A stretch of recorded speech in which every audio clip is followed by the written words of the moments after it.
I think it's awesome, all the business uses of XR, because that means we're solving real-world problems. And solving real-world problems means making money. And making money means we all get to keep doing this for some time to come. So that's great. But at its heart, XR is really about making magic. It's about taking us to worlds we didn't even know existed. It's about showing us the real world around us in new and exciting ways. I've come to think of XR as the ultimate escape pod, technology that takes us somewhere else, even if it's only for a brief moment. And when I think of escape, one of the first things that comes to my mind is the void. So it's my pleasure to introduce Cliff Plumer, the CEO of The Void.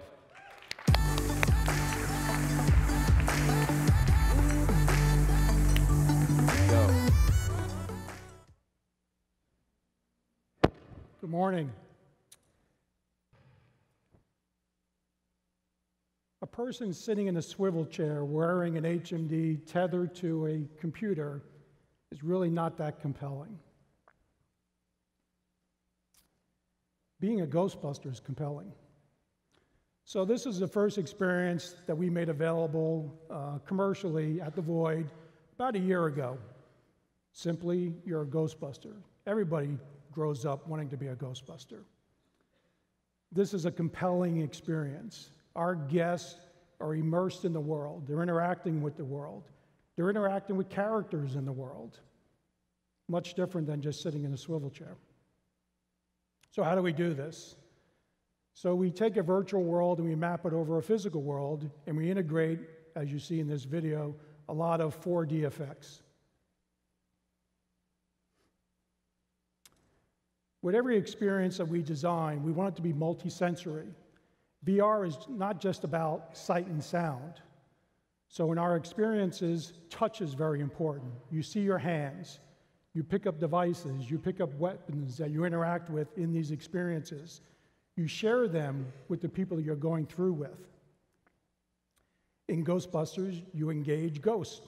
Those ghosts throw things at you. You feel it in the haptic vest. You feel it when your friend shoots you as well. Obviously, you have to get slimed if you're in the world of Ghostbusters. So when you do, it triggers our mist spray. So you feel moisture in the air as part of the experience. The part I enjoy the most is there's a scaffolding, a shaky scaffolding on a 50-story building in Manhattan. And guests are typically fearful to go on that scaffolding. Even though you're perfectly safe inside our stage, we always enjoy watching guests petrified to walk out on that shaking scaffolding, even though they're on solid ground. And you feel the wind blowing through the Manhattan skyline. Now, without giving away most of the secrets, you all know how Ghostbusters ends.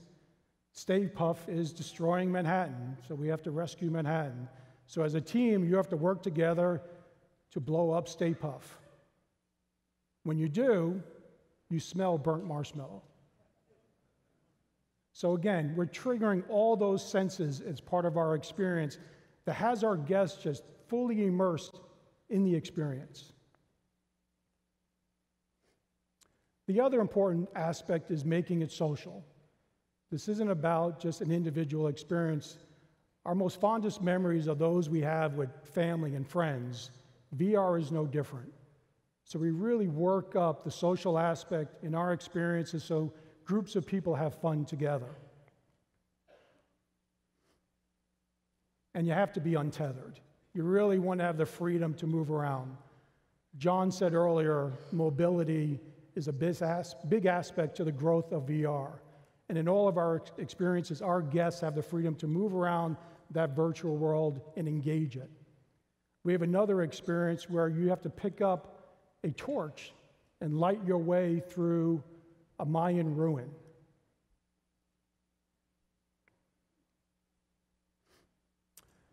We've all been trying to find what's the economic model for VR. We're relying on a very old, proven model of selling tickets. Consumers will pay for an experience, whether it's going to a movie theater, going to a theme park, going to a museum. That's what we're doing. We're opening up Void locations almost on a monthly basis. We have thousands of guests going through our experiences on a daily basis. So there is a business model today that is working for VR consumers.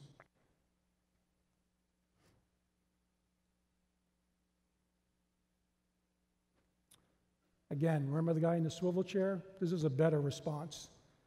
This is a response we want to see of all of our guests coming through Void locations. And the first thing that we always hear from our guests when they've completed one of our experiences, what can I do next? Thank you. Please welcome the founder and CEO of Multiverse, Freeman Fan.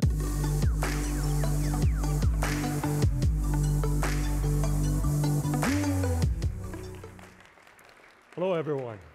It's great to be here today. My name is Freeman Fan, and I'm the CEO of Multiverse, a VR game company.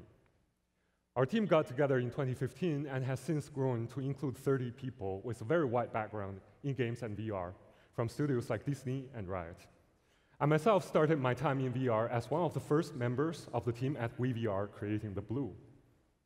That experience was, and still is, one of the first tastes of VR for many, and one that helped prove just how transportative these technologies could be. I'm very excited to talk to you about our latest work in progress, Seeking Dawn.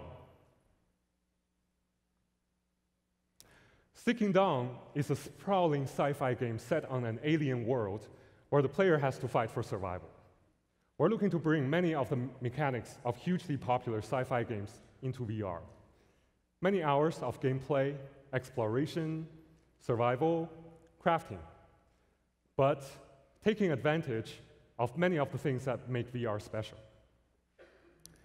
Large fantastical sci-fi games, such as Mass Effect or Halo, have long been about giving players an escape, and we think there's no better way to truly be transported than in VR.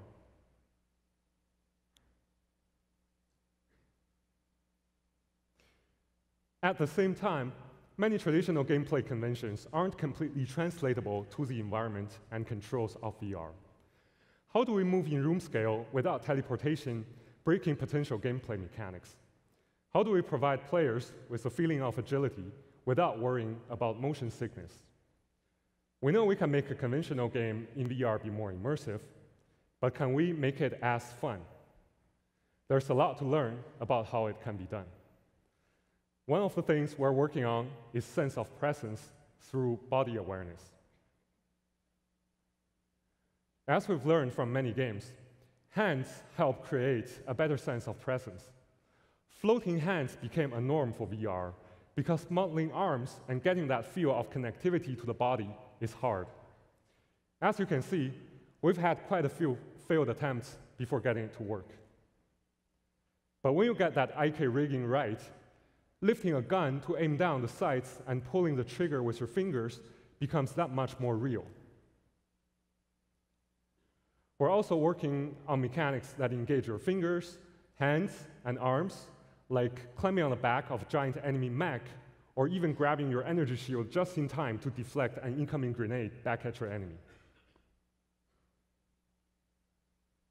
Movement is a very tricky thing in VR, as we all know. We don't want to use teleportation because it breaks or removes the option for some game mechanics. But analog walking can be disorienting if not done slowly at an even pace, which makes action game mechanics like combat very difficult to achieve. Different people have vastly different tolerances to motion sickness, so we believe we should give players a choice. For people who are new to VR, they might prefer a 4-directional sliding mode. For people who have been using VR for a while and have built up some tolerance, they can switch to an omnidirectional sliding mode, which is a lot more agile, albeit more disorienting at first. One thing that's essential to immersion is good animation. Since the player is the camera operator and can look in just about any angle, the usual techniques of cinematography don't work. Whether it's a gameplay device, like a QuickTime event, QTE, or that brings challenges in interaction design, or a cinematic moment that drives the story forward, we have to make sure that the player actually looks at where we want them to.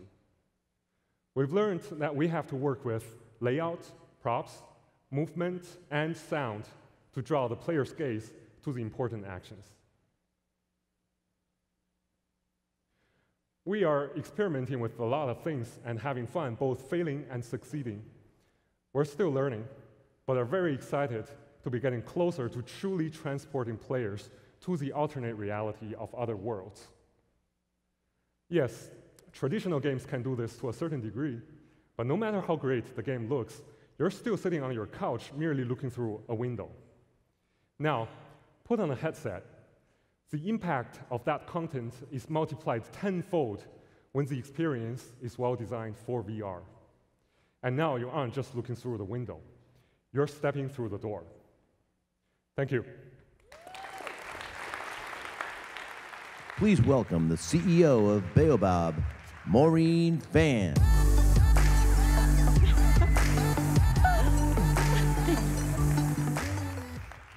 Hi, I'm Maureen Fan, and I'm CEO and co-founder of Baobab Studios, and we're a VR animation studio. So, for all of you, do you remember when you were 5 years old and you believed you could be anything? An athlete, an astronaut? For me, I wanted to be either an animator or a She-Ra, Princess of Power. But something happens when you get older that makes you a little less idealistic. Maybe someone told you in art class that your sculpture didn't look quite right. For me, I had immigrant parents who told me that if I went into animation and entertainment, I'd be poor and destitute. But I believe, as does my company, that there's still a dreamer inside us all. And we know this to be true because it's why you all go watch the movies and play games. It's to experience stories and characters beyond those that we know in our lives today. And I think animation does this better than live action. Because while live action is still constrained by reality, animation is only constrained by the creativity within the director's head. Animation is art in motion. It takes you to completely different worlds, ones you could have never imagined.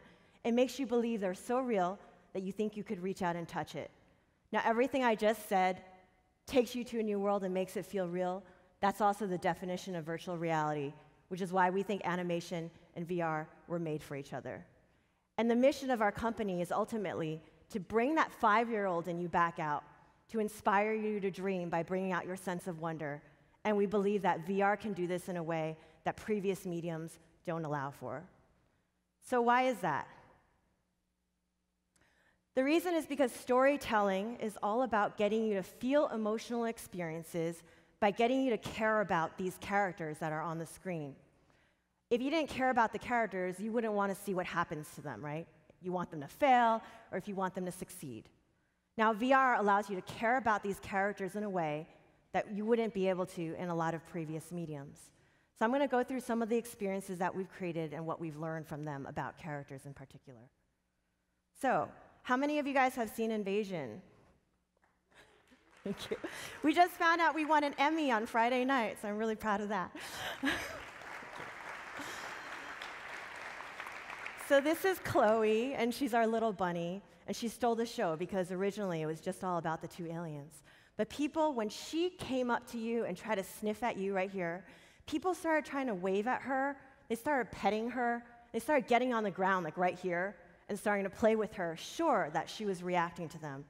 This is when we realized that people didn't care that she was breaking the 4th wall.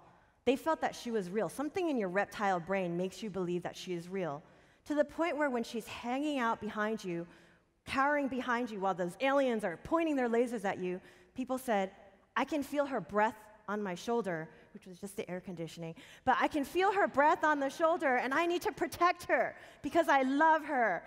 And the fact that we could get you to care about her so much in a way you could have never gotten you to care about in a 2D screen, that was powerful. We got you to care about her. And so in Asteroids, we took that one step further, which was made on Unity. And this one was about not you just being a character, but you actually acting upon your caring for the other characters. This is Mac and Cheese. They're these 2 aliens, and they're slightly OCD. And you are a menial task robot with no respect from them.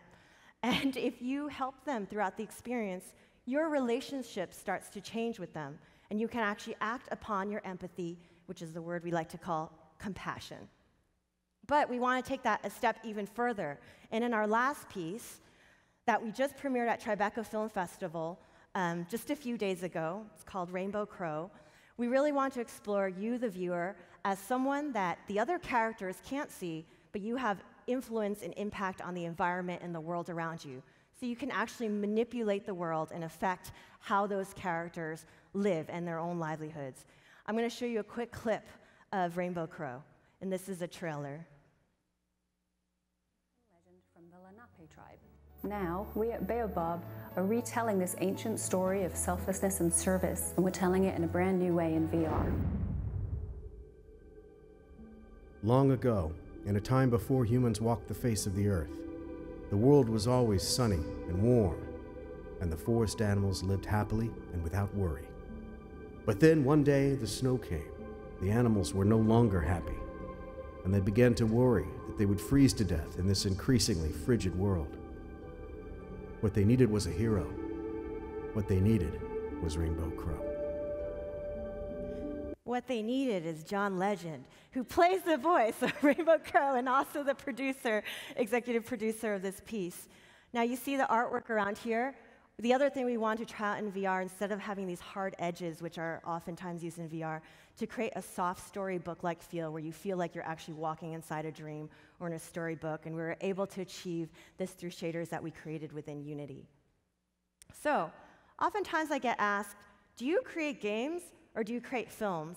And I like to reject that notion because VR is its own medium.